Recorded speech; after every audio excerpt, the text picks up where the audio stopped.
Mestre Jesus, amigo, irmão de todos nós, agradecemos pela oportunidade, pelo ensejo que se renova com mais uma ocasião propícia ao aprendizado, ao estudo dos teus ensinamentos. Que possamos realizar o melhor ao nosso alcance, sob teu amparo, tua inspiração e orientação, aqui representada pelos nossos amigos espirituais, companheiros que nos auxiliam nos esforços pelo entendimento da doutrina espírita. Que as tuas vibrações de paz, compreensão, misericórdia envolvam-nos a todos, hoje e sempre.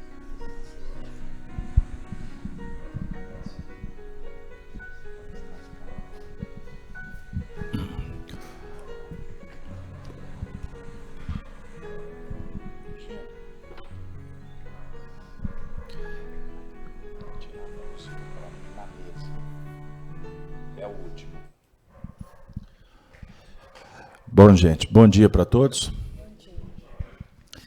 É com muita alegria que estamos de volta para mais uma manhã de estudo do Apocalipse à luz do Espiritismo. Que todos vocês se sintam acolhidos em nossa casa e abraçamos também aos nossos amigos que estão na internet, nessa rede mundial de comunicação, que é uma ferramenta muito importante para a gente utilizar como divulgação de conhecimento e também de abertura de possibilidade no que remonta ao intercâmbio, no nosso caso, à luz do Espiritismo, para o estudo do Evangelho. Hoje, uma data muito especial e que ela tem tudo a ver com o Espiritismo. Dia 2 de novembro de 2019, é um feriado, dia de finados, antigamente chamado Dia dos Mortos, e a história do Espiritismo, ela tratou esse assunto sempre de uma forma muito carinhosa, desde os tempos de Kardec, com muitas comunicações, muitas reuniões que aconteceram na Sociedade Espírita de Paris, e todos aqueles que deram prosseguimento a esse trabalho do Espiritismo, nos seus aspectos consolador e também esclarecedor. Consolador no que remonta ao grande enigma que incomoda a sociedade, a morte.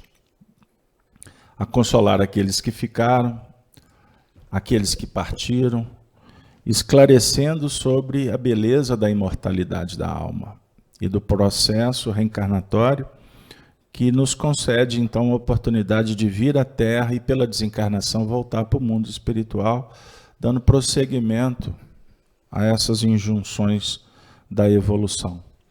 E também no que remonta ao consolo que envolve as nossas preces para todos aqueles que ainda não compreendem o fenômeno e sofrem por isso.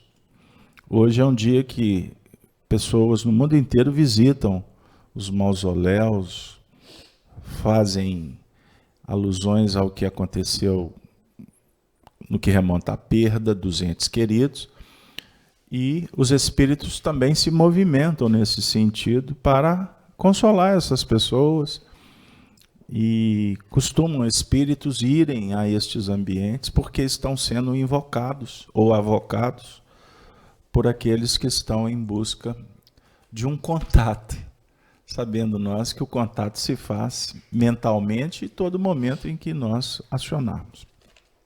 Então, que os nossos companheiros que ainda estão vinculados a estes territórios possam receber as nossas preces, as nossas vibrações.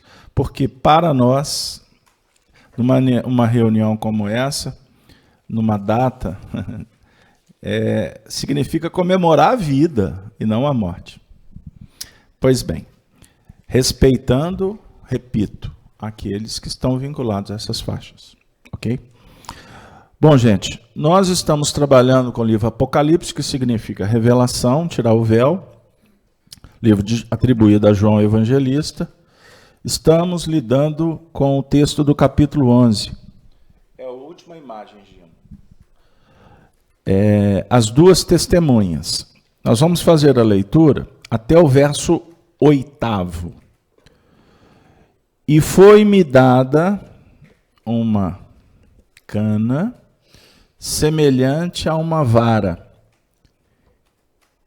E chegou o anjo e disse: levanta-te e mede o templo de Deus e o altar, e os que nele adoram. Essa é a narrativa de João.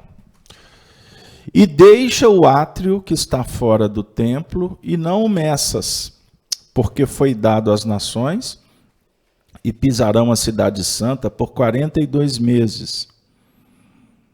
E darei poder às minhas duas testemunhas, e profetizarão por 1260 dias, vestidas de saco.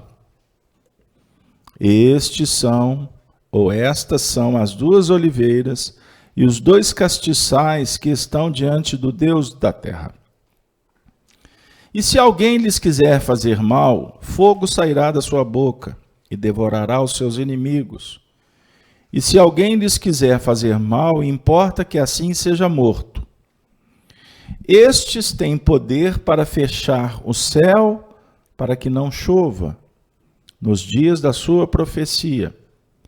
E têm poder sobre as águas para convertê-las em sangue, e para ferir a terra com toda a sorte de pragas, todas quantas vezes quiserem. E quando acabarem o seu testemunho, a besta que sobe do abismo lhes fará guerra, e os vencerá, e os matará. E o 8º, e jazerão os seus corpos mortos na praça da grande cidade, que espiritualmente se chama Sodoma e Egito, onde o seu Senhor também foi crucificado. Pois bem, como sempre a gente faz a leitura e ela nos impacta, porque ela é cheia de símbolos, metáforas, e até a gente entrar na sintonia do estudo que vem sendo feito, a gente demora um pouquinho, é natural. Mas o nosso trabalho aqui é tirar o espírito da letra, é destrinchar, é esquadrinhar e criar uma equação que favoreça o nosso entendimento no que remonta à nossa realidade. Apocalipse, tirar o véu, envolve também predições. Profecia tem a ver com ver o futuro como ver o passado. É a mediunidade clara e evidente. Uma médium me fez uma pergunta essa semana: eu posso ver o futuro? Pode. Sob o ponto de vista anímico, sua potencialidade, como também o futuro pode ser revelado por parte dos espíritos. Mas o futuro já está escrito? Aí é que entra uma discussão que requer cuidados. E não é uma resposta simples. Existe probabilidade, existe tendências que podem definir uma base de sustentação para se desenvolver uma teoria sobre fatos que venham a acontecer. Como a nossa mente ela tem a prerrogativa de operacionalizar além do mundo físico, ou no chamado metafísico, você pode ver sim uma cena que ainda está em processo de desenvolvimento. Ok? Isso talvez vocês já viveram e não se dão conta. Nós que estudamos o fenômeno na casa espírita, estamos acostumados. Então, em um determinado momento, você tem um insight, chamado insight, né? Aí, daqui a pouco, ou daqui a algum tempo, aquela cena se desenvolve. Isso é um fato. Então, o Apocalipse, ele tem a ver com a previsão do que acontece sob o ponto de vista do desenvolvimento íntimo, moral, espiritual, como também os acontecimentos que envolvem a coletividade. Porque a coletividade é um conjunto que vai expressar tendências e possibilidades também.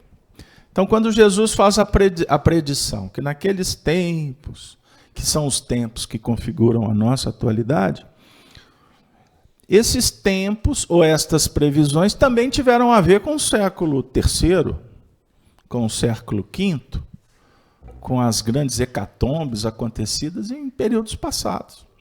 O texto encaixa perfeitamente, não é isso, Júlio? Ele é metafórico. Mas, sob o ponto de vista da colaboração do Espiritismo, com Kardec,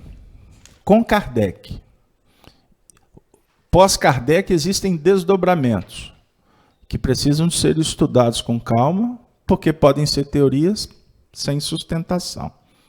Com Kardec, toda teoria é sustentável? Até agora, sim.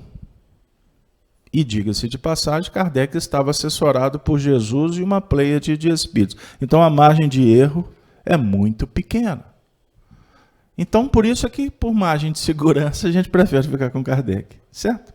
Não é simplesmente porque é um dogma, porque é uma crença, que é uma cláusula pétrea e não. O Espiritismo é uma ciência filosófica que propõe debate, diálogo, certo? Então, não tem nada que a gente possa fechar questão. A não ser um dogma, a reencarnação. Esse é dogma. Dogma em que sentido? É uma teoria que é inquestionável. Porque se o Espiritismo, se a gente tirar a reencarnação do Espiritismo, acaba a doutrina.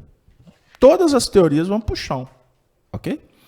A lei do progresso não é uma teoria espírita, é uma teoria que está em todas as filosofias. Também o Espiritismo tem uma visão dessa teoria do progresso. A ciência trabalha em cima da lei do progresso, certo? Todos os sistemas que fecharem as portas para o progresso, estes perdem a validade num determinado momento. É o que aconteceu, por exemplo, com os dogmas da igreja. Com a igreja católica. Não estou falando do cristianismo. Estou falando da moral do Cristo, não. Quando a igreja disse, é assim, indiscutivelmente é assim, ali ela começou a assinar a falência. E é o que aconteceu, de verdade, com todos aqueles movimentos inquisitoriais e etc, etc, etc. A própria ciência provou que eles estavam errados, certo? Ou que nós fundamentamos essa teoria de uma forma equivocada.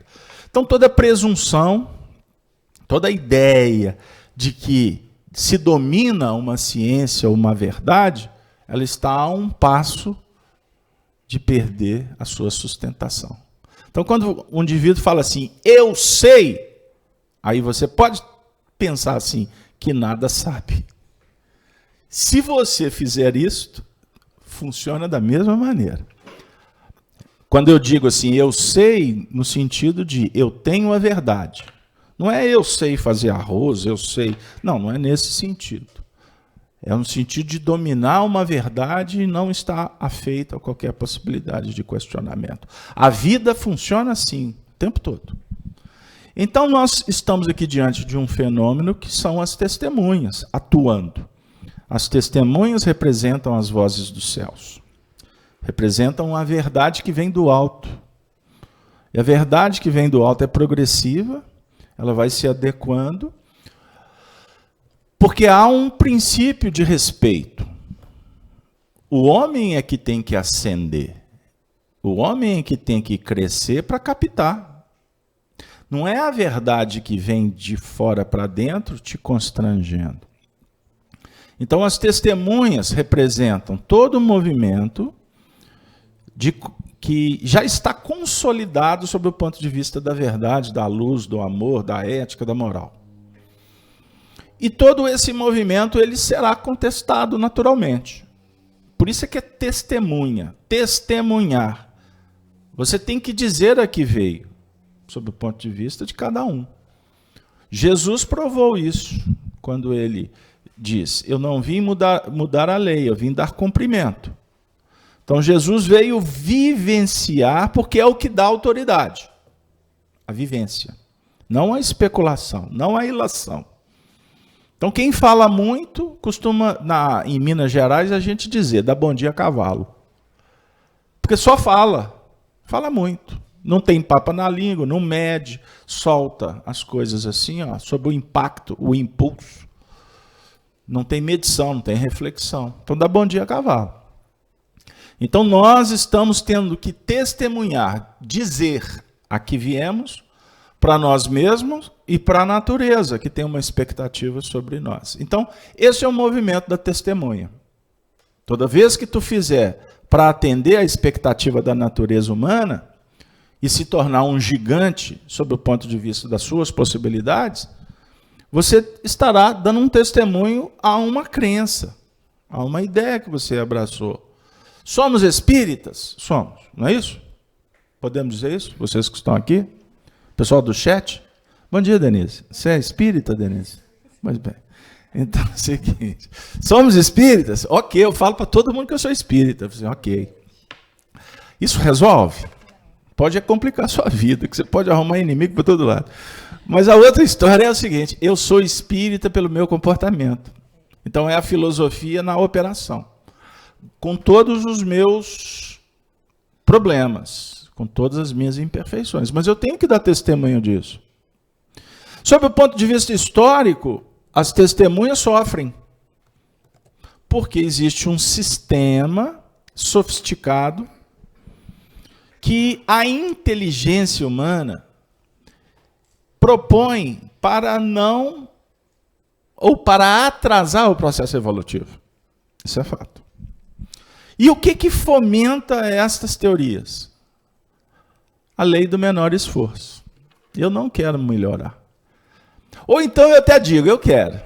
Mas dá um trabalho. Tem que ir a FEAC sábado de manhã. É difícil. Tem gente que está debaixo do cobertor, olha que barato. Mas já está fazendo um movimento. Não é? Eu não posso ir na FIAC. Tem uma companheira, eu acho que ela chama Dani, confere aí para mim. Ela está no Japão, foi uma das primeiras que entraram no chat para dizer, olha que legal, estou aqui no Japão acompanhando o estudo do Apocalipse. Pô, está fazendo um movimento, isso é esplendoroso. Nós é que temos um desafio maior, porque a turma aqui só liga o computador. Estou brincando. Tem que vencer as barreiras dentro de casa. Mas vocês vieram, saíram de casa. Vocês estão dando um testemunho. Para vocês mesmos. Eu quero, eu vou, eu posso, eu devo, estou lá. Mas tem dia que eu não vou, porque não deu. Nesse dia, alguma coisa diz assim, eu tenho que realizar uma outra tarefa, mas eu deveria estar lá. Se eu deveria estar lá, significa que esse dever, essa meta, essa missão, ela já está consolidada, sob um ponto de vista relativo de um tempo. Certo? Quer dizer, virou responsabilidade. Você não consegue ficar sem. Isso é importantíssimo, porque o tempo todo na vida a gente está dando testemunho. Não é assim? Na relação com o filho, com a mãe, com o pai, com o tio, com o avô. O tempo todo você está dando testemunho, aqui veio. Agora, é natural que você tenha essa observação e o outro não. E um equívoco é a gente querer provar para o outro que você está nessa missão. Eu sou sua mãe. Você precisa dizer não, ele sabe. Mas tem hora que tem que lembrar. Será? Isso é de cada um, né? Eu sou seu pai, você me respeita. Ele está impondo alguma coisa ali. Né, Ju? Então, assim, olha como é que é interessante. A gente quer provar, Vânia, para a sociedade que a gente é alguma coisa. E todas as vezes que você movimenta dessa forma, você está desautorizando até a sua busca, porque você ainda não é. Quando você diz que é, você está afirmando um preceito, uma ideia, uma teoria que é filosófica, porque quem é não fala. Ele simplesmente é. Toda vez que fala sobre essa ideia, eu lembro de uma fala de John Wister Lennon, o irreverente roqueiro. Perguntaram para ele, John, o que é Deus para você? Ele olhou e falou assim, Deus? Deus é. O repórter, é o quê? É. Concepção é sua. concepção é minha. Se eu for tentar denominar, se eu for tentar nominar, eu estou limitando uma ideia que é extraordinária. É isso que ele quis dizer. Então, você não tem que entrar... Não é o melhor momento, a melhor maneira você querer definir o que é indefinível. Deus é indefinível. Ele é um todo. Ele é absoluto. Ele é eterno. Ele é perfeito. Isso é Deus. Como eu não consigo definir, eu busco parâmetros, referências, testemunhos ou testemunhas. Aliás, é importante as testemunhas no seu sentido de serem imagens, referências, heróis. Nós não podemos descaracterizar o herói. O herói fala para nós que é possível fazer. Agora, se você entrar na idolatria, é outro papo. A idolatria limita e transfere para o herói o que você tem que fazer. Quer um exemplo? O indivíduo gosta de imagem. Aí ele compra uma imagem de São Francisco de Assis e põe na casa dele. Tem importância? Lógico, ele comprou, ele acredita, ele tem fé no Francisco de Assis. Francisco é um herói, ele coloca. Tem outros que compram porque alguém disse que ele pode abençoar a casa. Porque ele foi santo. Aí ele vai intervir. Não é isso que o Francisco de Assis espera. Agora, quando você tem a imagem do Francisco de Assis e diz assim, Francisco, tudo que você fez, eu tenho uma caminhada longa, mas eu vou ficar olhando para você para não perder o foco. Beleza, a imagem tem valor para essa pessoa. Nós estamos querendo nos livrar, no bom sentido, das imagens, dos ídolos, para criar uma identidade própria, para criar uma segurança nas referências, nas nossas crenças, a partir do que a gente tem que fazer. Pegaram aí? Sai da matéria, não materializa Deus, o divino, porque todo o sistema que adverte, que combate a testemunha, ela se manifesta em função destas crendices que atrapalham a nossa evolução. Esse é o fato. Então nós temos espiritualismo e materialismo. O que combate a testemunha é o materialismo. É essa situação, ou essa escolha, né? Porque é uma doutrina, é uma teoria, é uma seita. O materialismo é tudo isso. É uma crença que a gente coloca em prática. E qual é a ideia do materialismo? É tudo que vai contra o espiritualismo. O espiritualismo é uma doutrina que trabalha a ideia da essência, do espírito, da imortalidade. O materialismo ele vai contra todos esses princípios. Quer um exemplo? O materialismo diz para você que você é fruto da matéria. Você foi criado pela matéria. Ou melhor, você é o resultado de um caos, de uma consequência, de uma reprodução que se dá sem nenhuma causa anterior. O universo é uma explosão, um Big Bang, que aconteceu por acaso. Então, observe bem o materialismo. O materialismo vai dizer para você assim, você tem o direito, pelo próprio capitalismo, que é o sistema que é utilizado para legalizar as trocas, o comércio, a relação social, você tem direito de gozar, de aproveitar. Então, aproveite, gaste, compre, fomente, uma série de procedimentos para a gente manter esse estado. E é natural que com isso uns têm mais habilidade, mais inteligências, vão conseguir atingir patamares que uma parte não vai. Aí você vai encontrar a explicação do porquê das camadas sociais, não é? Das classes sociais. Aí você vai para a história, você tem a monarquia, os reis, você tem a burguesia, a classe que está próxima, você tem a classe operária, e aí começa-se uma série de discussões em torno de sistemas que foram se ajustando através das épocas. Ficou claro? E hoje se configura, por exemplo, em mecanismos políticos que são adequados a cada país. Mas independente do que seja, de qual é a teoria, de qual a cor, de qual a bandeira, de qual a prerrogativa, O que fomenta tudo isso é a teoria da separatividade. É o egoísmo. Tá certo? O egoísmo. O egoísmo é a heresia materialista. Materialista. Então, com o egoísmo, você não pensa a não ser em você mesmo. Tudo que você fizer nesse mercado de capital é assim: o que eu vou receber em troca? Aí vem as testemunhas, e para a gente entrar no versículo 8, elas vão ser combatidas, vão ser por quem? Qual elemento do texto? Não é a besta? A besta que sobe do abismo? O abismo a definir o quê? As camadas inferiores. Então você quer progredir, mas brota da sua intimidade aquela condição de se manter sem muito movimento. Essa ideia eu passo num concurso público. Não sei se funciona assim mais. Antigamente, vou fazer uma prova no Banco do Brasil, vou ser bancário. Quem era funcionário do Banco do Brasil há 30 anos atrás, hein, Júlio? Pô, salário top. Não é? Eu vou fazer um concurso público, vou ser um juiz. Não vou mudar de assunto, não é bom. Eu vou ali porque aí eu vou fazer um concurso na prefeitura. Gente, quem trabalhava na prefeitura antigamente, no Estado, Assembleia Legislativa, o indivíduo passa no concurso, qual que é a ideia? Emprego garantido até morrer. Então você está pensando o quê?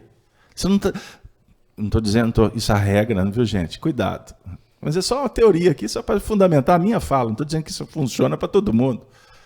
Mas um percentual muito, muito razoável fizeram para ter boa vida. Pegaram aí? Por quê? O sistema favorece isso. Da mesma forma, eu vou ser médico, porque a profissão de médico antigamente dava dinheiro, não sei como é que é hoje. Eu estou sempre no passado, tá bom? Para não discutir o presente, porque o presente é polêmico. Certo? Ou então eu vou ser, Júlio, naquela época nossa lá, eu vou ser amigo do rei. Não importa, não confunda. Eu vou ser amigo do rei. Puxa, ser amigo do rei. Olha, eu vou cair nas graças de Luís XIV, para Luís XIV me convidar para morar em Versalhes. O que significa morar em Versalhes? Pegaram a ideia, gente? É só uma ideia, tá? Não estou dizendo que é regra. Isso aconteceu. Eu acredito que diminuiu muito. Até porque os privilégios estão sendo cortados, né? E, aliás, a gente está vendo que existe um movimento contrário à quebra do monopólio do privilégio. Porque isso incomoda profundamente a quem, ou aqueles, ou as classes que se refastelaram sobre o guante do sofrimento da maioria. Olha o Brasil escravocrata, Brasil colônia. Não é? Como que era a vida naquele tempo? Quantas milhares de pessoas sofrendo para construir as ruas de Ouro Preto, a Vila Rica, vidas sendo ceifadas. Quantas pessoas morreram soterradas lá no Gongo Soco, que eu tenho o privilégio de conhecer a história que a maioria não tem. Um dia eu vou revelar. O que aconteceu no Gongo Soco? As pessoas que se apoderaram daquilo, mas em função de quantos escravos que morreram retirando ouro, da maior mina de ouro do Brasil antigo. Não é? Quantas pessoas morreram? Então, isso que a gente está vendo aqui em Minas Gerais com esses crimes ambientais dessas mineradoras, as vítimas, na verdade, nem são vítimas atualmente, mas muitos foram fomentadores dessas situações lá atrás. Então, a história é complexa. O que fica para nós no versículo 8 é que os corpos das testemunhas vão ser lançados nas praças, né, Júlio? Na grande cidade que espiritualmente se chama Sodoma e Egito, onde o seu Senhor também foi crucificado. Então, Sodoma e o Egito tem nas cidades as praças, que também a testemunha principal foi crucificada. Então, ao longo da história, as testemunhas foram sacrificadas em praça pública. Júlio, comenta para nós.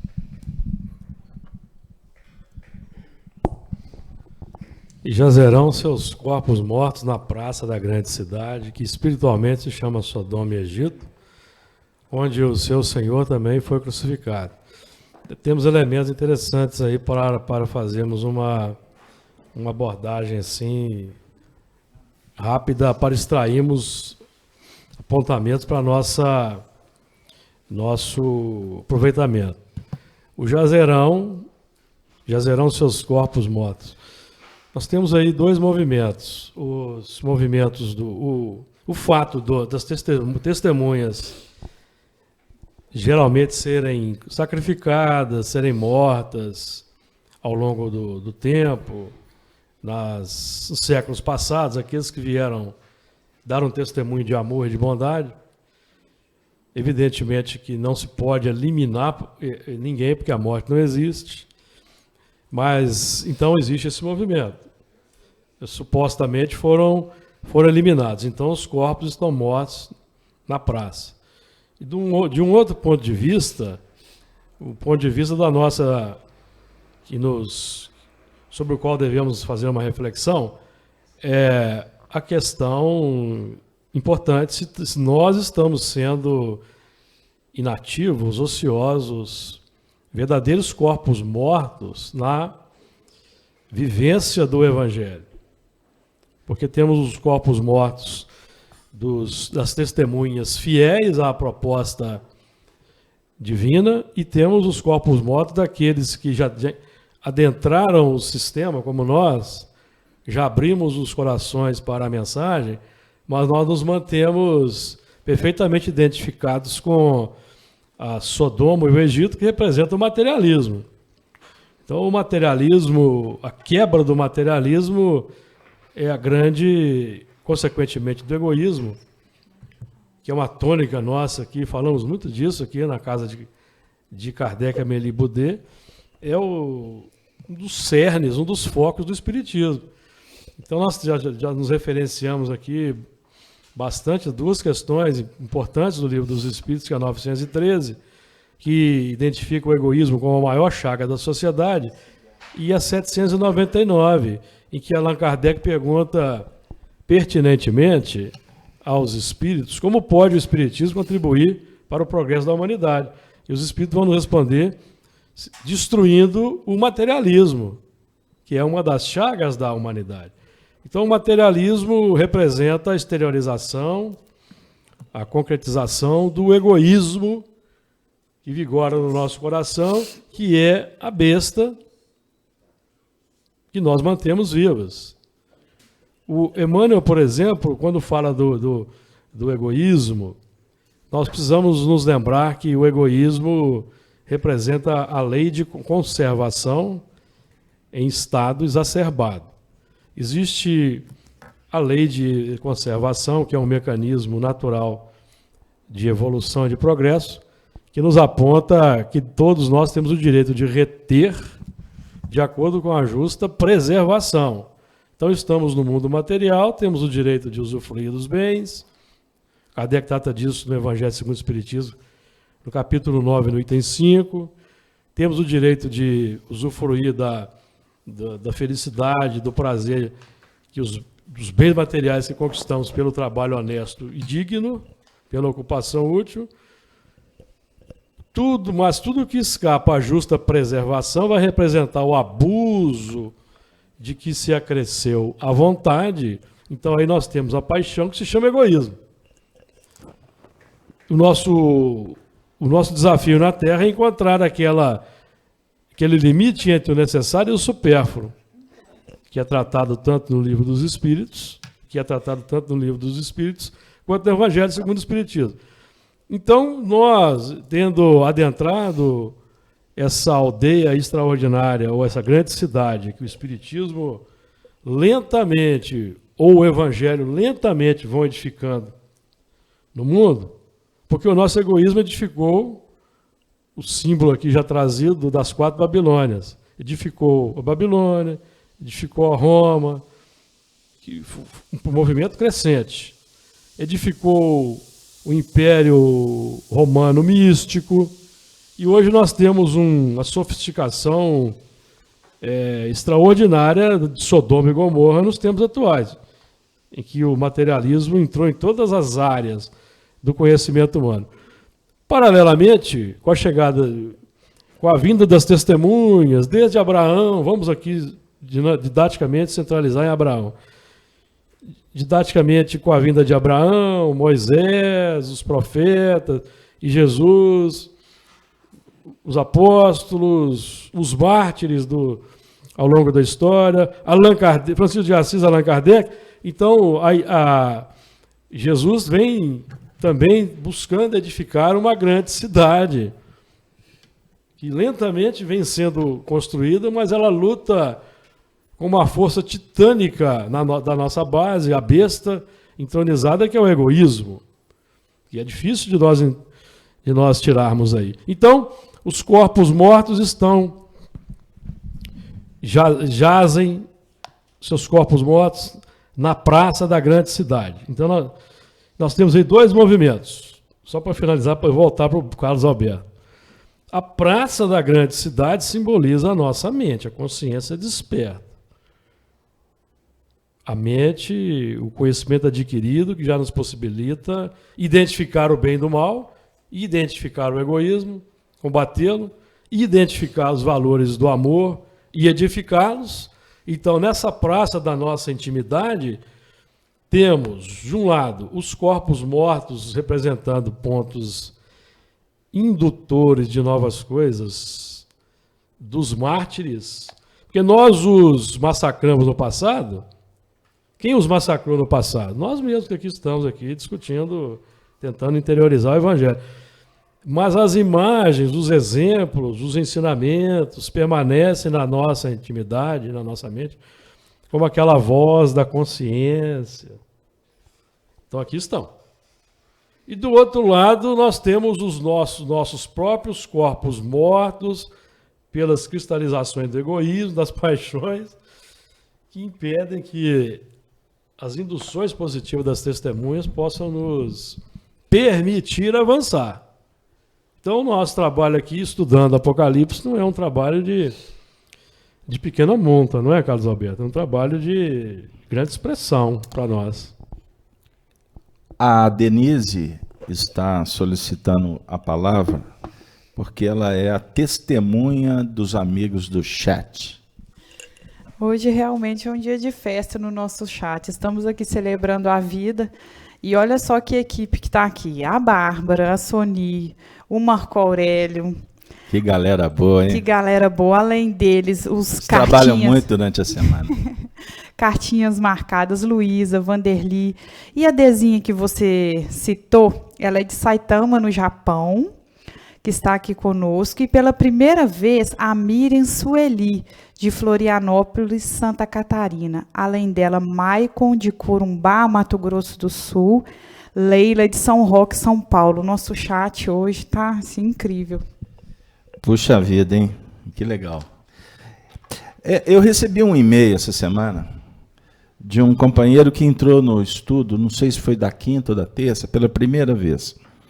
E ele fez uma pergunta, e eu achei assim, eu fiquei tão admirado, gostaria de, se ele estiver assistindo o estudo, que ele receba o meu abraço, porque ele foi tão nobre, ele foi tão cuidadoso para formular uma pergunta, que só a estrutura da pergunta, nem a pergunta em si me chamou tanta atenção do que a postura dele, porque ele disse que não queria incomodar, que ele era novato em espiritismo, tinha entrado no estudo a primeira vez, ele ficou muito contente com o trabalho, atendeu e foi surpresa positiva, enfim.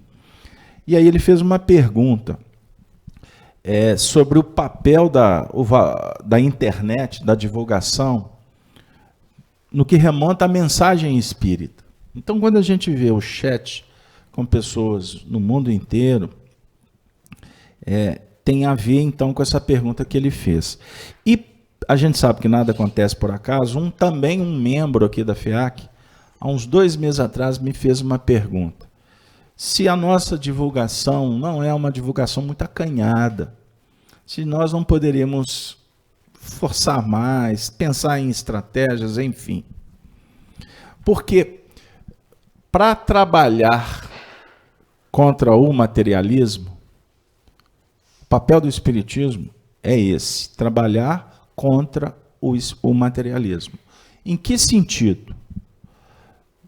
Formar consciências, mentalidades.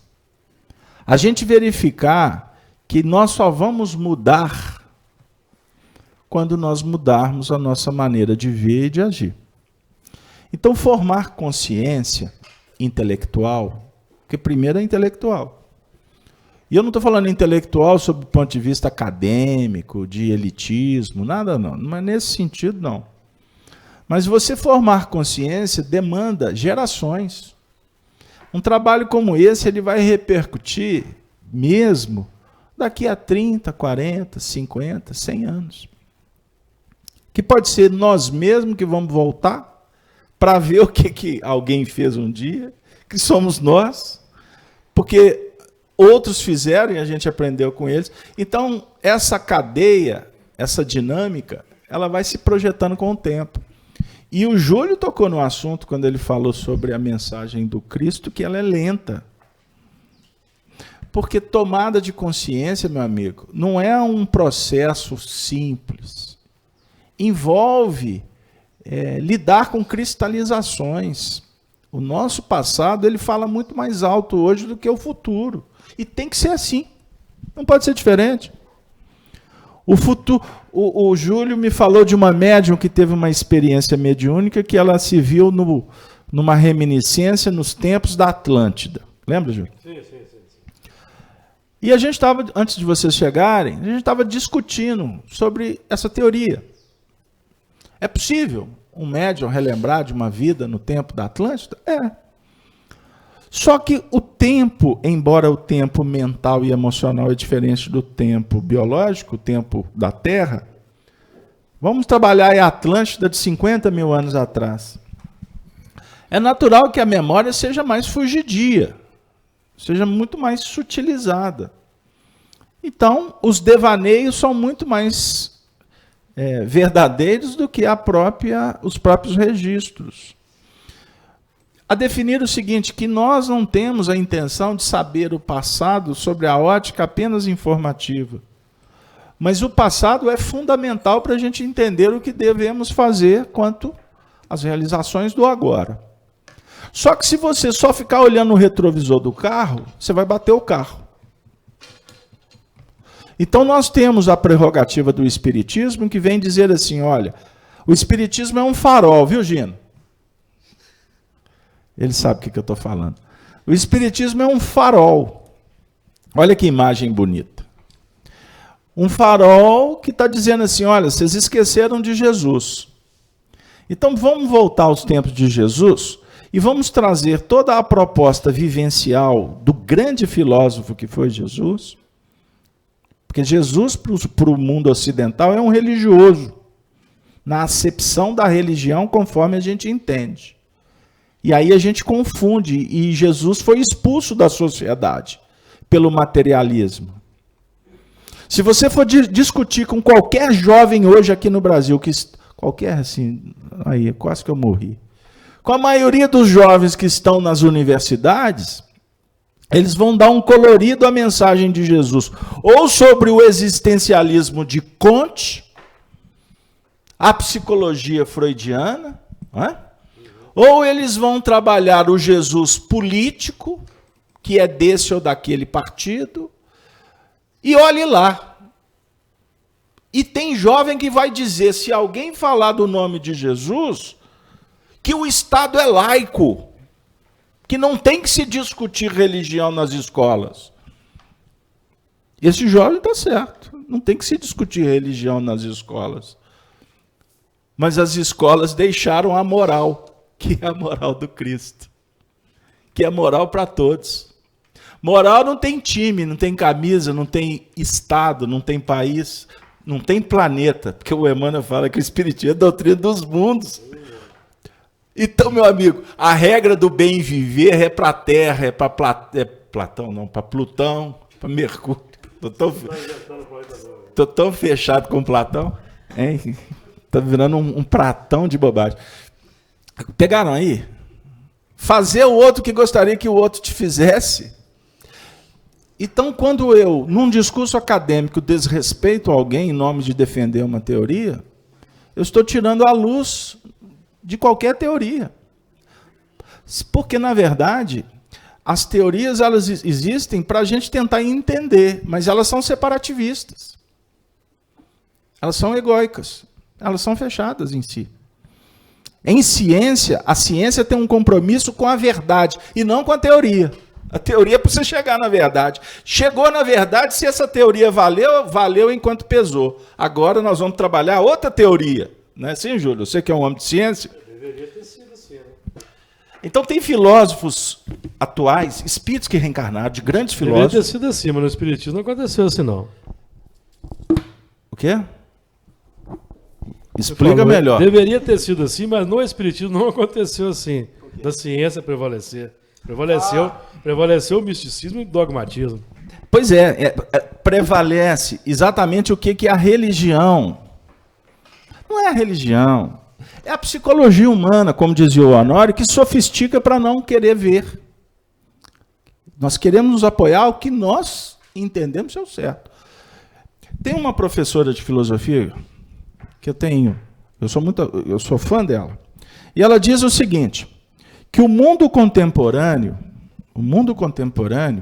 esvaziou a filosofia primitiva, esvaziou as palavras, para que pudesse estabelecer um regime de vida que favoreça a ilusão.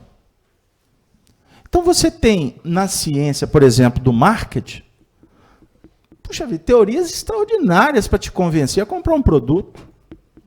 E você sabe que você está sendo enganado. Mas você compra o produto. Muitas vezes sem olhar, sem pesquisar outros produtos. Não é assim, Júlio? Porque está na moda.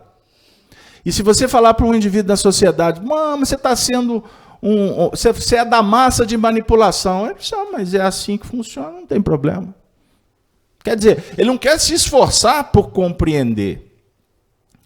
A ciência, ela pode, quando bem utilizada, ela pode salvar vidas. Ela pode redirecionar caminhos. Eu vou fazer um jabá aqui, sem dar o nome. Descobri, eu sou meio antigo, sabe? Para não dizer totalmente. Aí descobri um aplicativo, WhatsApp, que ele classifica os produtos que você vai adquirir em supermercado. Puxa vida, estou escravo a esse aplicativo. Olhei um produto, antes eu comprava pela capa, pelo brilho, pela cor, pela marca. Fechou aqui.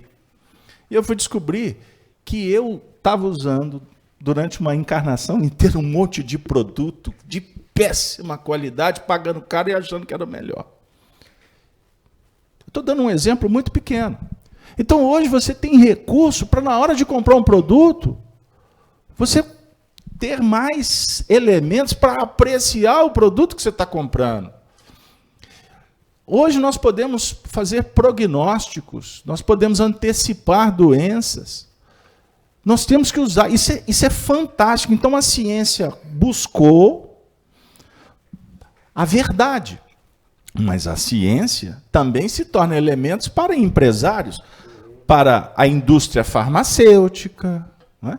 Uma medicação que é lançada no mercado, ela tem um período do royalty dela, que ela entrou no mercado, não tem disputa. Ela é soberana no mercado. Então, ela vai vender o produto no preço que ela quiser, até completar X anos, que eu não sei se é 5, se é 10 anos. Aí você vai pagar uma pílulazinha que poderia estar custando uma caixa R$20.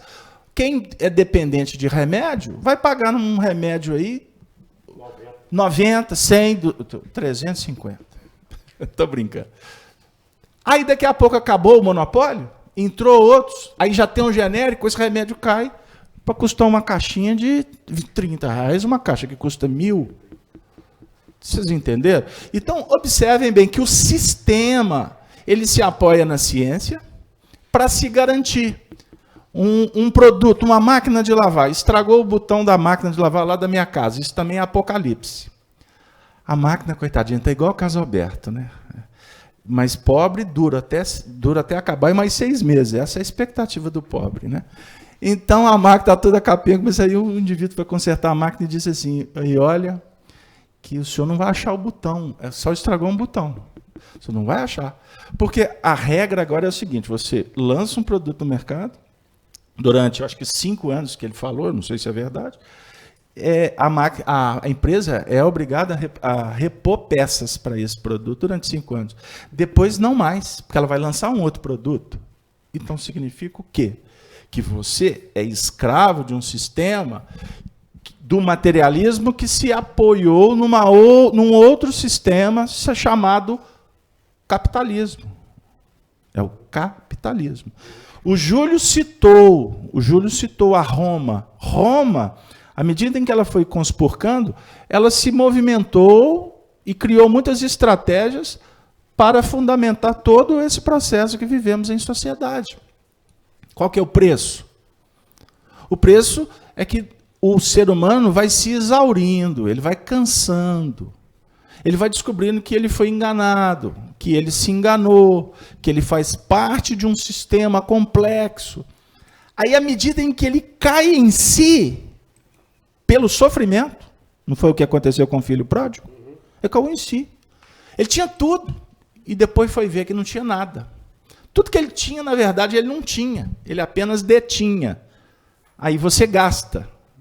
Este mundo nosso é assim. O valor é dado para as questões que não são sua. O que é seu ou o que pode ser seu não tem valor nesse mundo materialista. E o que pode ser seu? O que é seu que ninguém te toma, Vânia? Moral, bens, virtude, bens espirituais, virtude, isso é seu. Aí fora, se você falar, se você agir com generosidade plena, genuína, autêntica, você pode fechar portas, ou o sistema pode fechar portas para vocês, como fechou portas para Jesus. E a Cláudia está há 23 minutos, 42 segundos, pedindo a palavra. Era um comentário, né? Mas pela demora em atender, agora são vários. Reclame, por favor, na gerência. Sim. Ouvidoria. Quando você falou lá atrás, teoria da separatividade, materialismo versus espiritismo, eu lembrei daquela pergunta, que eu não sei se eu guardo o número, 1009, gravitar em torno da unidade divina. E aí, nesse meio de caminho, surgiram os comentários do chat, Japão, Florianópolis e tantas outras partes. A internet, nesse movimento de unidade conosco, nada mais está fazendo nesse estudo do que gravitar em torno da unidade divina. A internet como instrumento de trazer-nos para essa unidade, né? Cada um num canto do planeta e gravitando em torno dessa unidade. Quando você falou em Jesus expulso do materialismo, que Jesus, quando se fala em Jesus, se fala na necessidade de um Estado laico, causa-reação. Jesus não é religião, né? Jesus é moral. Então, unidade divina, mais uma vez, gravitando em torno. Ele não separa, ele une. E também existem algumas marcas, né, algumas legislações nossas, quando você falou que a televisão, o produto, ele dura 5 anos, depois você não tem mais o que fazer, você perde. No meio desse materialismo, nós temos aí a Política Nacional de Resíduos Sólidos. Ela é uma legislação muito interessante, ela fala em reutilização, em reaproveitar, e fala numa logística, eu esqueci o termo exatamente, é uma política reversa, onde a empresa põe o produto, se ela não tem mais como reparar, como aproveitar, ela tem que aceitar de volta, ela não pode deixar no meio ambiente, ela não pode deixar sem proveito, existe uma política de reversão, tem que voltar para ela.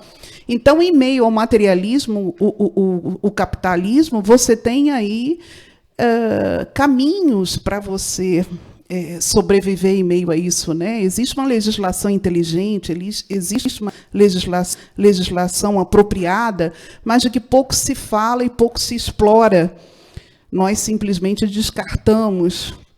Então, os caminhos para a gente gravitar em torno da unidade divina, eles são muitos.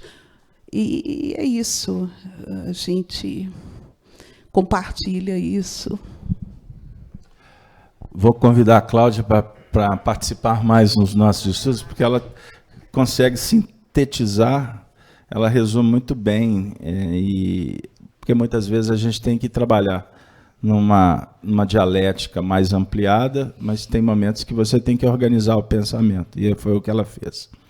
Então, Cláudia, você enalteceu todos os pontos que nós colocamos como problemas, e, ao mesmo tempo, você fez um paralelo trazendo a luz para os problemas, não é? Então, na verdade, nós, quando esquadrinhamos o que acontece na natureza externa, no mundo social, das relações, enfim, a gente usa esses recursos para nos ajudar a entender e dialogar consigo mesmo. Porque o nosso ponto principal do estudo é trabalhar sob o ponto de vista íntimo. Porque a separatividade do mundo, favorecida pelo capital, pelo ganho, pelo interesse, pelo egoísmo,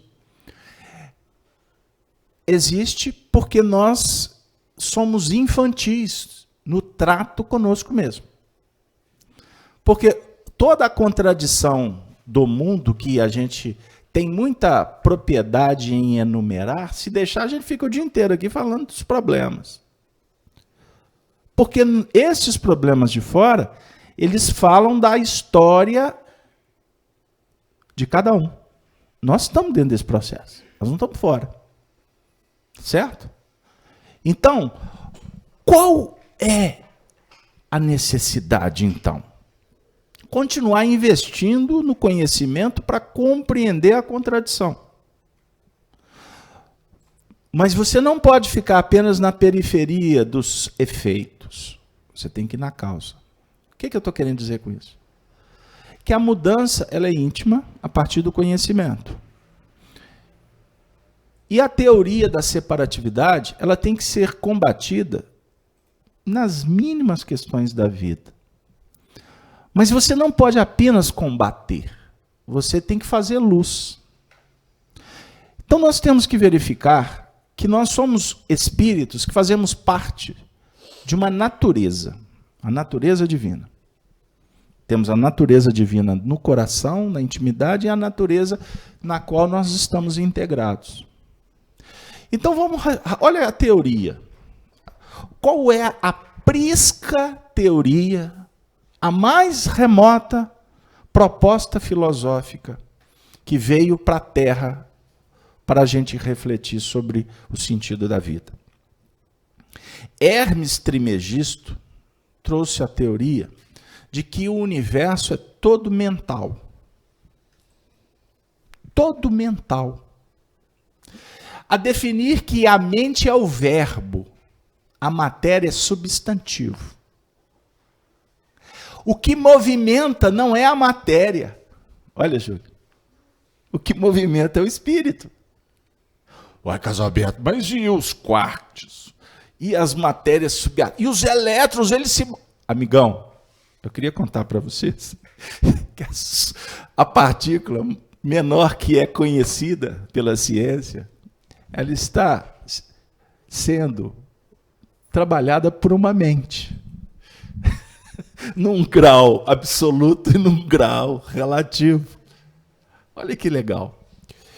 E aí, eu só quis dizer isso sobre o ponto de vista de uma imagem física ou metafísica, para trazer o Hermes Trismegisto, então ele vai falar que a nossa mente ela tem polaridade. Você tem a polaridade masculina, que é criadora. Adão no simbolismo. E você tem também na intimidade a mentalidade feminina, que vai dar vida, que vai gestar, que vai dar colorido, que vai trazer, que vai fomentar o belo, o estético. O belo tem que caminhar com o bem, porque senão ele não será belo na plenitude. E o bem tem que caminhar com o belo, porque senão ele não será bem na plenitude. Pegaram aí? Pegou aí, Júnior? Quer que repete? Foi você que falou? Não, eu escutei. O que você falou? Não é divino? Isso é espetacular. Aí, olha para vocês verem como que isso é bonito. Não é divino. Vou ficar com o divino seu. Não é o divino que frequenta aqui, não. É o divino. Então, isso vai nos fomentar, sob o ponto de vista do belo, do magnânimo, a figura da harmonia. A harmonia do universo. Você já parou para pesquisar qual que é o significado da palavra universo? Uno é um só. É o todo. É o todo. Verso, do latim, ele vai falar para nós sobre direção. Direção. Olha que espetacular.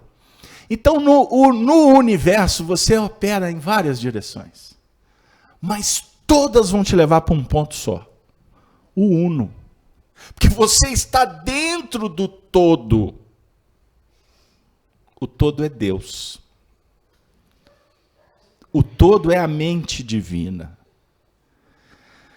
Casalberto, Dia dos Mortos, que viajação. Isso é uma aventura. Não é não, calma. Vamos lá que a gente chega. Então comece a observar com uma outra filosofia, uma outra questão teórica. Entre você e o próximo, não existe distância. Embora sejamos individualidades. Nós fazemos parte de um todo. Não existe um vácuo entre você e o semelhante. Se não existe um vácuo, não justifica disputar.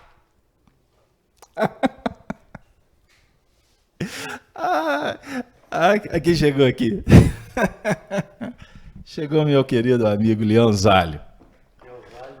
Leão Zálio, figuraça. Ô, Leão, nos ajuda aí, porque eu sei que conhece a teoria do PI, do princípio inteligente.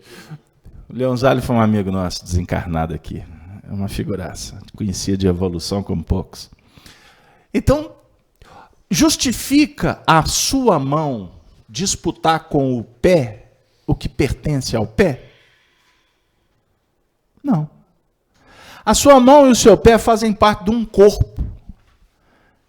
Esse corpo, ele é integrado. Lembra de Paulo de Tarso falando de Jesus, do corpo do Cristo? Somos membros do corpo do Cristo. Falando dos dons, falando que cada um tem a sua função. Então, quando nós compreendermos qual é a nossa função, e ao mesmo tempo abrir o coração para a integralidade da vida, a gente vai modificar naturalmente a nossa performance. Eu não vou brigar com ninguém, nem por ideias, nem por pontos de vista. Não. Por quê? Se cada um vê conforme sua condição. Amigão, isso aqui é uma lente. Qual é o objetivo da lente? Te dar uma visão mais clara. Te aproximar mais da verdade. Então, o bem, fundamenta numa palavra só, chamada verdade. Verdade. O que é verdade? Nós temos milênios pela frente para descobrir a verdade. Vai lá, Júlio. Eu fui da Atlântida, eu fui no Cosmos. Aqui. Falando aí Liga o microfone. Falando aí do Belo, a Cláudia fez referência ao movimento de gravitação de Paulo, 1009. Então lá nós encontramos também aqui, ó. Quem é o culpado? Quem é com efeito o culpado? É aquele que por um desvio, por um falso movimento da alma, se afasta do objetivo da criação, daí a unidade, movimento pela unidade, que consiste no culto harmonioso do belo, do bem, idealizados pelo arquétipo humano, pelo homem Deus, por Jesus Cristo. E o castigo é a consequência do falso desvio, do movimento, de distanciamento do bem e do belo. Então eu gero a imperfeição. Com isso, quando Kardec fala que o Espiritismo veio combater o egoísmo, entendamos melhor essa alusão. Ele não está falando que nós vamos sair pelo mundo como espíritas, com espada na mão, para dizer que o mundo está errado. Compreendam bem isso. Isso é de um valor espetacular. Porque todo esse sistema elencado pelo materialismo, né, que predomina na maior parte da sociedade, isso é um vício de comportamento. Vício. O vício é que forma o caráter. O caráter. E o caráter é que escreve o destino. Então a humanidade, nos seus caminhando para 8 bilhões, na quase totalidade a humanidade se movimenta viciada pelo ópio chamado egoísmo. A sociedade vive crendo numa bolha que ela não se sustenta. É a bolha da ilusão. Porque nós ambicionamos a evolução. Nós queremos, nós precisamos da perfeição. Só que nós demos um colorido a esta necessidade de evolução com a roupagem que eu vou usar como palavra chamada ambição. Porque a ambição, sob o ponto de vista primitivo, é uma palavra que está amparada na ideia da separatividade. Este é o ponto.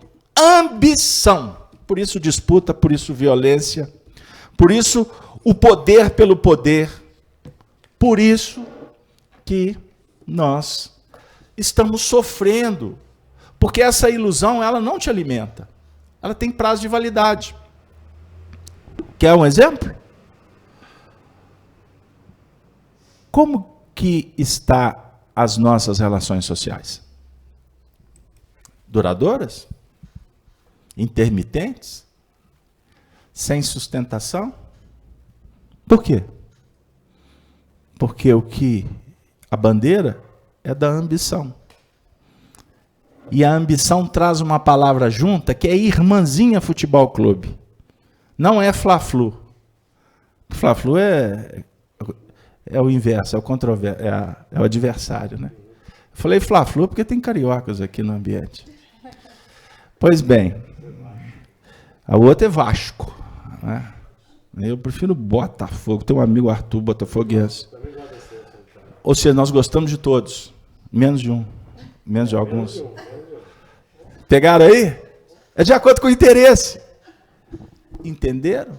Então você é irmão daquele que não te incomoda e é adversário daquele que te contradiz. Meus de ouro, porque nós somos da 13ª, né, meu caro Beto? Isso aí. Legião de Julho. Então vamos em frente.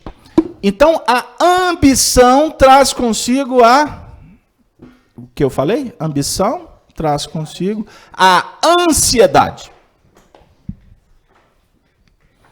Agora trazemos um ingrediente complexo. Porque a ansiedade é o resultado do movimento da ambição.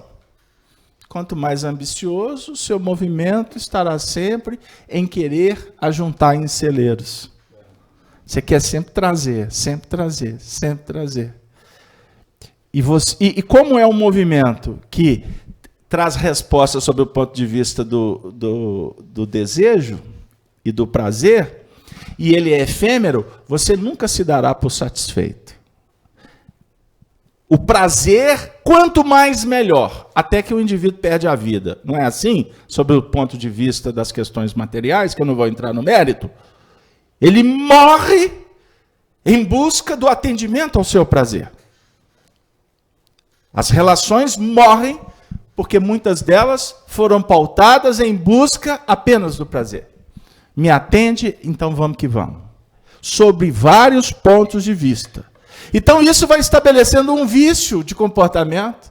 Então a ansiedade, quando ela se instaura sob o ponto de vista psicológico generalizado, na verdade ela é só o efeito de causas que estão sendo fomentadas ou foram fomentadas durante muito e muito tempo.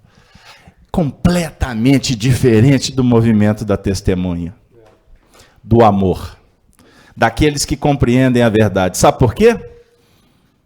Porque o filósofo percebe o seguinte, que ele não tem que lutar ansiosamente, ele não tem que ambicionar a perfeição, ele tem que buscar pelo trabalho o seu crescimento. E você trabalha conforme a vida te propõe, conforme você encara, conforme você busca.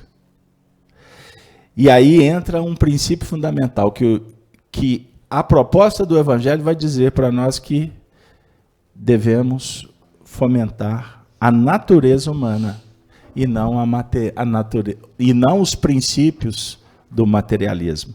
A natureza humana resplandece quando somos generosos. E ninguém é ansioso por ser generoso. Ninguém ambiciona ser generoso. Ninguém, em sã consciência, ambiciona ser santo. Se tem candidato a ser santo, pode ser porque isso dá ibope, dá dinheiro, dá holofote, dá youtuber. Seguidores, milhares e milhares de seguidores. Aí é tudo que tem a ver com a ambição, que na verdade é pura ilusão. Generosidade tem a ver com despojamento, simplicidade.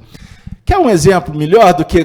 Você tem um cão em casa? Eu agora sou membro da Academia dos Protetores dos Animais, porque falaram que eu não gosto dos animais. Porque em várias palestras eu fiz algumas reflexões e o pessoal levando o pé da letra. Puxa vida, não sabe como que eu sou dominado também pelos animais. Porque eu digo o seguinte, você tem um cão em casa? Legal, cuida dele, ame o seu cão. Mas quando você substitui o seu cão por um ser humano, você está cometendo um equívoco complexo. São valores. Sim. Eu falei o contrário? Tá vendo? Eu preciso de você, Vânia. Ô, Vânia, tem muita mulher amiga que o cão é o Deus da casa, é o príncipe encantado, e o marido é aquele cachorro. Hein? Não é? A gatinha é tudo para ele, a mulher, aquela cobra. Tem umas histórias assim. Não é? Ele trata com carinho o papagaio, mas não é capaz de olhar com bondade para o vizinho. Eu estou falando quando a gente inverte os valores, certo? Mas vamos falar agora, vamos curtir os animais. Puxa vida, como é bom ter um animal de estimação, não é verdade? Você cuidar dele, não é? Leva para o pet. Agora a moda é os homens andar com 3 cachorrinhos na rua, é tão bonitinho. Eu acho espetacular. Pois bem, e alguns nem levam o saquinho para catar. É o mundo primitivo também. Então eu não posso perder a viagem. Mas eu quero dizer o seguinte, você já observou que quando um animal é generoso, Ele olha para você, ele se desfalece no chão, na expectativa de você chegar e brincar com ele. Ele está sendo generoso. Ele está sendo puro. Ele está abrindo o coração para que você cuide, para que você ofereça para ele. Porque, na verdade, ele está te oferecendo. Ele não está virando assim, aqui, faz cosquinha em mim. Não. Ele está criando, ele está abrindo, ele está fomentando um momento de troca de carícias. Isso é generosidade. Isso é bondade. Isso é pureza da alma. Certo? Por que nós temos dificuldade de fazer o mesmo? Teoria da separatividade. E a heresia do egoísmo. Você não quer se expor. Você faz conforme... Você não quer demonstrar fraqueza. Você faz conforme todo mundo faz. Você está na moda. Você corta o cabelo, pinta, faz assim, porque todo mundo faz. Aí tudo isso acaba, amigo. O fã-clube, eu vi uma palestra, um indivíduo falando, eu achei tão bonitinho, ela disse assim, você algum dia fez parte de um fã-clube? Mandou cartinha para o ídolo, assistia shows, etc. Sabe que quando isso aconteceu? Lá, hoje, muitas vezes você fala assim, pô, mas eu fiz aquilo. Mas naquela época era tudo para você. A definir o seguinte, que os nossos mitos, eles são mitos materialistas. Poderiam ser mitos gregos. Poderíamos estar discutindo filosofia, tirando o sentido moral, observando a beleza das palavras, e não ficar nessa superficialidade que vai morrer como morreu o rei do rock and roll, Elvis Presley. Aí eu vou brincar, eu vou lembrar do Lennon quando dizia, antes de Elvis não tinha nada. Elvis Presley. Quem foi o Elvis? Poxa, não vou discutir com o fã-clube do Elvis, mas a maior parte daquelas que fizeram parte do fã-clube do Elvis já até desencarnaram como ele desencarnou. Ele era fantástico, mas ele era um ídolo que é o resultado de uma sociedade materialista, utilitarista. Pegaram aí onde que eu quero dizer? Eu estou falando sobre a qualidade musical, o espetáculo que era os shows do Elvis. Não. Eu estou falando que o Elvis representa sensualidade naquela época, considerado o cantor mais bonito. Não é? Ele reunia tudo, o maior vocal de todos os tempos. Não é? E casou com Priscilla Presley, que mulher maravilhosa. Histórias e páginas viradas, como todos os nossos ídolos. Não fique triste, continue adorando os seus ídolos, mas eu quero te dizer que isso também tem prazo de validade, porque estamos projetando lá fora o que a gente tem que descobrir dentro. O diálogo espírita com Jesus, ele está dizendo isso para a gente. Deixa a bolha, ela vai morrer. Tem prazo de validade. O que fica é o que vai promover a sua felicidade. São os valores espirituais. Generosidade, bondade, carinho, respeito, ética, tudo isso. Honestidade. Isto tem a ver com os valores que a gente vai levar para sempre. E é o que Jesus propõe.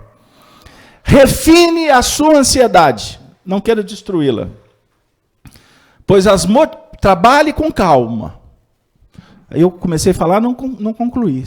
Nós não temos que brigar com o mundo. Você não tem que pegar uma metralhadora para disparar contra o seu egoísmo. Não é assim que funciona. Trabalhe no outro movimento, do altruísmo. Comece a verificar o outro não como um ser que está disputando alguma coisa contigo, mas como um irmão que está caminhando ao seu lado. A vitória dele é sua vitória. A sua vitória é a vitória dele. Se ele não percebe assim, problema dele. Pegaram aí? A alegria de um cão é a sua alegria. Quando a gente cuida da natureza, a gente está cuidando do que tem a ver conosco. Cuidar de uma flor, regar uma árvore, sabe? Pegar aquele objeto que está sujo no canto, não é só porque alguém vai te... Não, Eu vou tirar. Porque é muito bom. O bem é muito bom, o belo. Denise, considerações finais no chat? Alguns comentários aqui. O Marco Aurélio sintetizou tudo o que foi dito. Podemos concluir que o materialismo é cristalização presente do futuro, que o homem ambiciona, do progresso que ele ainda não domina em seu consciente. Achei bem bacana o comentário dele. Marcão, tem a ver sim, mas vamos pensar também o seguinte, que o materialismo é o substrato do passado e não do futuro. O futuro propõe para nós o movimento de abrir mão. Jesus é o futuro. Pegaram aí? As dificuldades são resultados das nossas obras, do que nós fizemos, das nossas escolhas. Agora, não olhe sob o ponto de vista negativo, não é essa a ideia. Nós temos que valorizar os feitos, perceber o que precisa de ser corrigido e trabalhar com uma ótica de uma vida melhor. Agora, trazendo um pensamento do filósofo Immanuel Kant, não busca felicidade. O filósofo não busca felicidade. Porque buscar a felicidade, você pode dar tudo por ela, inclusive se corromper por ela. É o que o prazer fomenta. Eu busco o prazer, eu me corrompo. Vale os meios para atingir os fins. Não foi isso que você me falou ontem, Cláudio? Os meios justificam os fins. Não. A felicidade é prêmio. Ela vem quando você compreende o projeto que realmente tem a ver com seus valores, com seus princípios, que vão te trazer, que vão te fazer crescer. Realize o trabalho, abrace o dever, que a felicidade e a paz vêm como prêmio. A gente não podemos querer fugir da dor, ou muito menos do prazer. Não fuja. Esteja sempre pronto para administrar. Se você estiver caminhando numa via, num deserto caliente, sol a pino, se vier uma brisa como agora, refrescante, você tem todo o direito de falar assim, pô, que brisa boa, isso é tão gostoso. Você tem esse direito de se deliciar.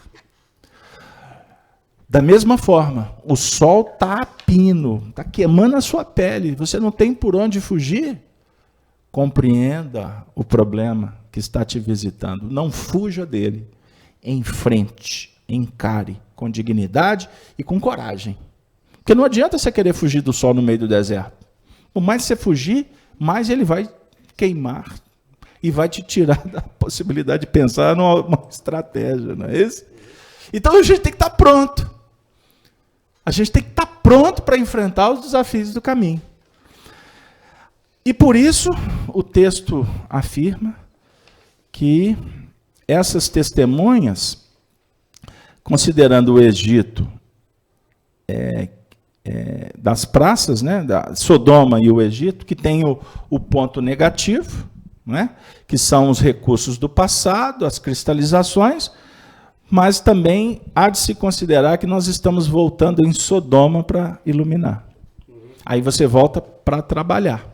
Ou seja, você descobre que tem aquele problema, não fuja dele, vai lá e ilumina. E não queira consertar o outro. Você está fazendo por bondade. Você está indo nos ambientes mais complicados, quando é exigida a sua presença, para que você vá lá e faça a diferença. Cuidado para não ficar. Esse é o problema. Então, é bom você não ir sozinho. Porque se for, está arriscado o pé ainda, está todo... Não é? E na mesma forma o Egito. Jesus, a criança foi levada pelos pais para o Egito para fugir da... Então tem momentos que você tem que saber a hora também de retirar o time de campo. Se você descobre que ali não é bom, aquela convivência não te alimenta, Coloca na balança e veja se você não tem compromisso espiritual. Se não tiver, selecione também. Selecione os teus desejos, porque pode ser que isso venha te trazer transtorno amanhã. Você tem como trocar de pai? Você consegue trocar sua mãe? Você troca de filho? Não. Você troca de família? Eu vou ficar só na família. São espíritos que você tem ligações a definir que enquanto você estiver reencarnado, eles fazem parte do seu histórico, portanto, que você saiba administrar essas relações. Porque abandonar o barco é assumir problemas, certo?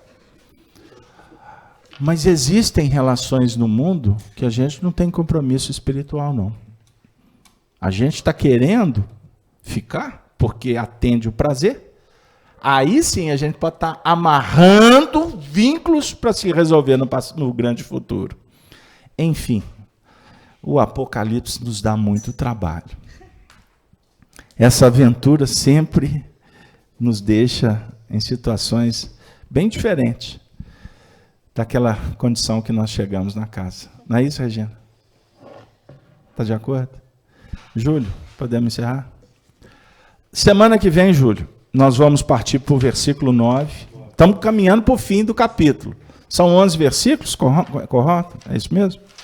Então, nós vamos trabalhar o versículo 9 e a gente agradece a presença de todos vocês. Agradecemos os amigos web que nos acompanharam, aqueles que vão assistir o vídeo depois. Que nós possamos, nesse final de trabalho, com a alma sensibilizada diante dessa oportunidade, desse convívio fraterno, na casa que nos acolhe com tanto carinho. As nossas manhãs de sábado têm sido momentos muito especiais. São 170 estudos. E nós só estamos no capítulo 11, hein, Júlio? Então, se for nessa toada aí, pode ser que a gente tenha mais 170, pode multiplicar, não sei. Eu espero que todos estejam conosco até o momento de encostar o barquinho num porto seguro chamado eternidade, né? Porque não dá para definir quando. Nós vamos encerrar. Eu gostaria de pedir que vocês se inscrevam no canal Gênesis, como no canal da Rede Amigo Espírita do YouTube, compartilhem o vídeo, nos ajudem a espalhar o bem. Campanha, #compartilhe só o bem. Está decorando. Não compartilhe o que não é bom. Compartilhe só o que for coisas boas. Aí a gente vai fazer da rede que é antissocial, quem sabe uma rede social.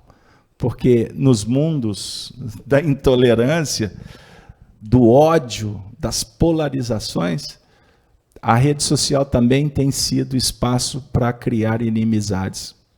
Infelizmente. Mas faz parte, a gente aprende. Daqui a pouco a humanidade vai ter maturidade para usar a internet sem questões pessoais, mas sim trabalhando essa ideia da espiritualidade ou do amor que unifica.